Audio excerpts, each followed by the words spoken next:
Hey guys, it's Evan K Exotic. It's Thanksgiving week and I'm filming a video of me feeding all my babies. So over here, this is my little baby corner. And so every year I produce a couple dozen baby snakes at least, and I keep them all over here. And the reason that I keep them over here is these setups are very well designed to give baby snakes, brand new snakes, the best start of their life, meaning that I have very tightly controlled temperature ranges and all of these with really good thermostats. They're smaller containers, which allows me to really very, very, very intensively control their environment and make sure that they are in the parameters that they need.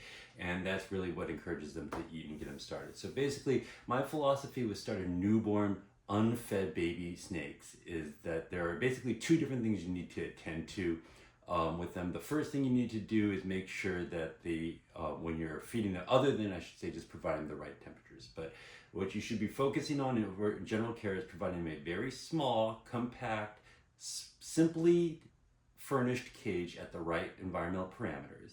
And then if you do that, there's two big humps you need to get over with feeding your snakes. And the first one is you need to be able to present the feeder to them in a way that doesn't startle them, because any sort of startle or stress or anything in the moment of offering them feed will put them off the feeding. And other than that, you just need to be able to provide them the food stimulus that they need. So with boas and most things like that, that means that some sort of rodent prey in a Spartan cage that will allow you to present that feeder to them in a way that doesn't startle them. And I'll just tell you that that's very different than you getting a new baby boa that somebody else has started.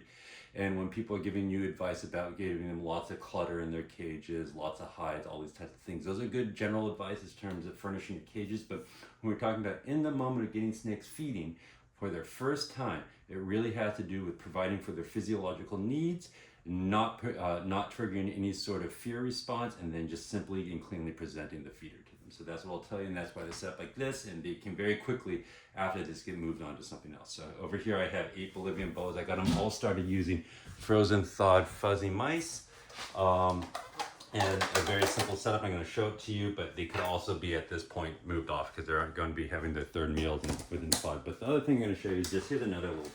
This is my whole back children's python. I'm just going to show it to you, but just feed the babies. Here we go. Here we go. But you see, this Spartan cage really attends to their feeding response. If I had to lift up, had to pull off a high box or something, that feels a lot like a goanna ripping them out to eat them, and that will suppress their feeding response. So there you go. That's the children's python that I'm going to be feeding. This is my baby rack. I filled and emptied it 3 times this year, this baby rack up here. I've got 4 more that I'm not feeding today because they're being picked up this afternoon. But here we go. Let me show you the baby Bolivians and get them feeding, hopefully, for you.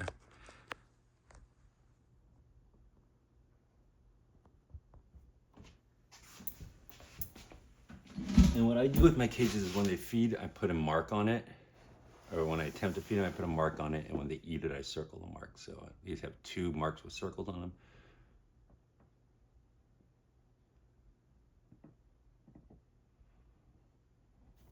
There you go. There's one.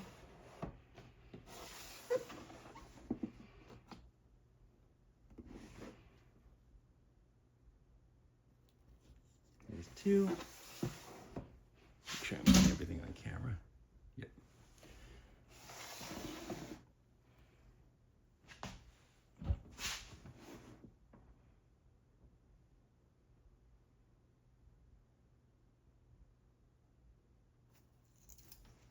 Got my tongue too.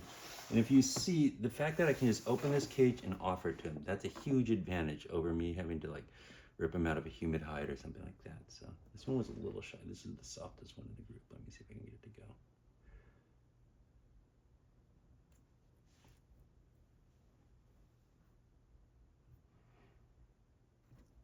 There you go.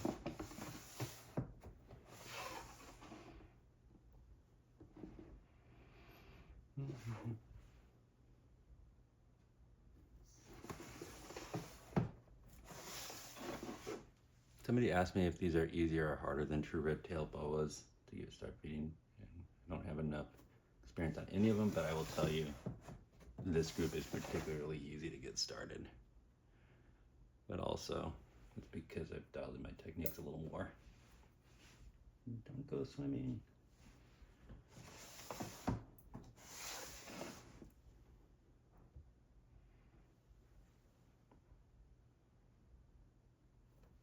go.